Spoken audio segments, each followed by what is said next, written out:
White house में भूचाल आ गया है क्योंकि ट्रंप प्रशासन नेतन्याहू पर बुरी तरह से भड़का हुआ है। अमेरिकी अधिकारियों ने उन्हें मैडमैन कहा है और ये भी कहा है कि वो बच्चा जो सुधरता नहीं है। गाजा में चर्च पर हमला, सीरिया में राष्ट्रपति भवन के पास बमबारी और रूस के नाम पर शुरू हुई तबाही, इन सब बातों को लेकर अमेरिका अब इजराइल के खिलाफ खड़ा नजर आ रहा है। या फिर ये सब अमेरिका का कोई सोचा समझा गेम प्लान है जिसमें इजराइल कुछ बड़ा करने वाला है। सीरिया से लेकर गाजा तक बारूद बरसाने वाले इजराइल के पीएम बेनियामिन नेतन्याहू एक बार फिर व्हाइट हाउस के निशाने पर आ गए हैं। इस बार ट्रंप ने तो नेतन्याहू को सीधे टारगेट नहीं किया है, लेकिन व्हाइट हाउस में मौजूद अधिकारियों ने इजराइल पर वार्निंग बम गिरा दिया है।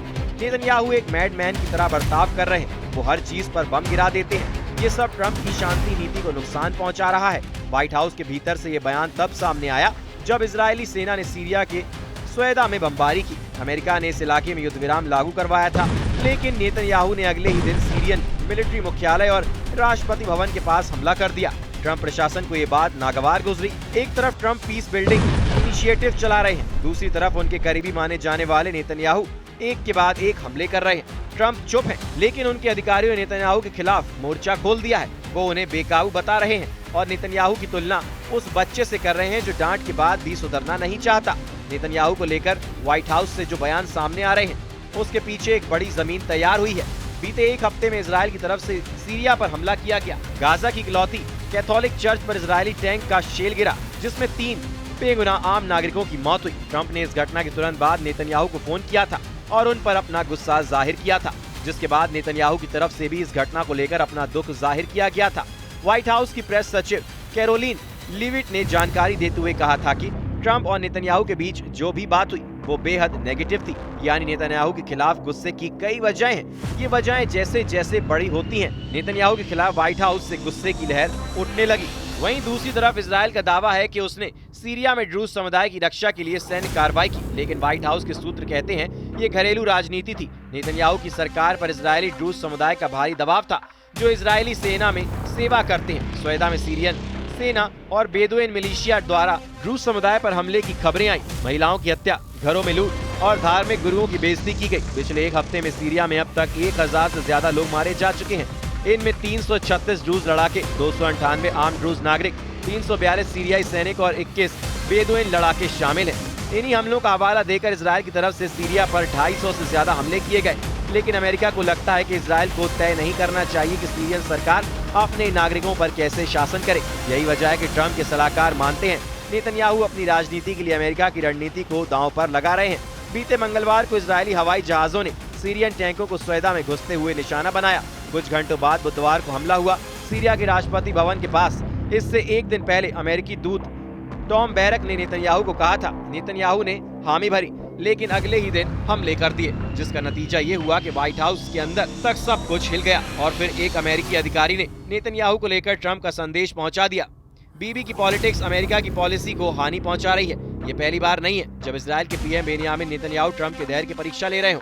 ईरान के खिलाफ हवाई हमलों में भी नेतन्याहू ने बिना अमेरिका की जानकारी की कार्रवाई की थी और बाद में ट्रंप को साथ देने के लिए मजबूर किया।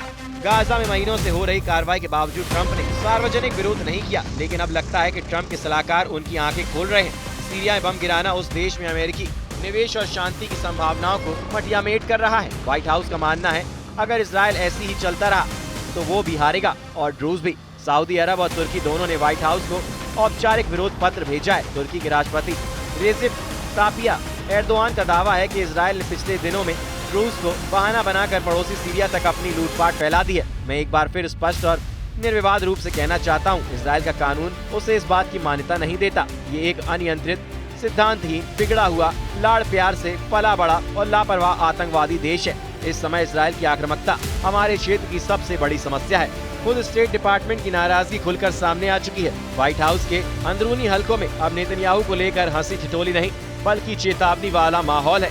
नेतन्याहू को समझना होगा कि हर चीज पर बम गिराना अब स्वीकार्य नहीं है। अब सवाल सिर्फ नेतन्याहू की छवि का नहीं, अमेरिका इजरायली रिश्तों का भी है। इजरायली अधिकारियों को हैरानी है कि अमेरिका इतनी सख्त प्रतिक्रिया क्यों दे रहा है। उनका कहना है कि ट्रंप की तरफ से पहले ही कहा गया है कि सीरिया में कुछ इलाकों पर इजराइल को पकड़ बनाए रखनी चाहिए, लेकिन वक्त बदल चुका है। ट्रंप के करीबियों में से एक स्टीव विटकॉफ और टॉम बैरक अब खुलकर नेतन्याहू के खिलाफ हैं।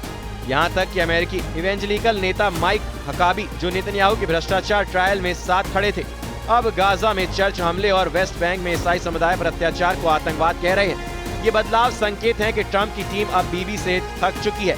इस बार अमेरिका के आरोपों की चुनौती नेतन्याहू के लिए इसलिए बड़ी है क्योंकि व्हाइट हाउस के 1-2 अधिकारी की रेडार पर नेतन्याहू नहीं है। खबर है कि व्हाइट हाउस के 6 बड़े अधिकारियों ने एक ही बात दोहराई है। ये अधिकारी आरोप लगा रहे हैं कि इजराइल की वजह से अमेरिका की नीतियां खतरे में हैं। ये अधिकारी सीरिया में बमबारी, गाजा में चर्च पर हमला, वेस्ट बैंक में ईसाइयों पर अत्याचार की घटनाओं को लेकर नेतन्याहू को टारगेट कर रहे हैं। ये संकेत इशारा कर रहे हैं कि नेतन्याहू की गैम्बलिंग पॉलिटिक्स अब भारी पड़ने वाली है। अब ये सिर्फ एक नेता की नाराजगी नहीं है, ये अमेरिका की रणनीतिक असहजता है। अगर नेतन्याहू अब भी नहीं रुके तो ट्रंप का समर्थन भी इतिहास बन सकता है, क्योंकि अमेरिका ये भी देख रहा है कि सीरिया और यमन समेत कई इलाकों में इजराइल के खिलाफ प्रदर्शन तेज होता जा रहा है। हजारों लोग सड़कों पर उतरकर इजराइल विरोधी प्रदर्शन कर रहे हैं, जिसमें अमेरिका के खिलाफ भी आक्रोश धधक रहा है। लेकिन जब सीरिया की जनता इजराइल के खिलाफ विरोध प्रदर्शन कर रही है और ट्रंप के करीबी अधिकारी नेतन्याहू को टारगेट कर रहे हैं, ऐसे वक्त में यमन में एक बार फिर इजराइल ने हमला कर दिया है। ईरान रेजिस्टेंस ब्लॉक और समुद्री व्यापार पर नियंत्रण चाहने वालों के लिए ये भी साफ हो रहा है कि रेड सी और उसके आसपास का क्षेत्र अब सिर्फ समुद्री व्यापार का रास्ता नहीं बल्कि नई वैश्विक जंग का मोर्चा बनता जा रहा है। और यही वजह है कि इजराइल की किसी भी कार्रवाई के खिलाफ यमन में लगातार लोग सड़कों पर प्रदर्शन कर रहे हैं। होदेदा बंदरगाह पर हमला ईरान को भी एक साफ चेतावनी है, क्योंकि हूती विद्रोहियों को ईरान का समर्थन हासिल है और माना जाता है कि ईरान इसी बंदरगाह के जरिए से हथियारों और ड्रोनों की आपूर्ति करता है। ऐसे में ये हमला ईरान के क्षेत्रीय नेटवर्क को तोड़ने की एक सोची समझी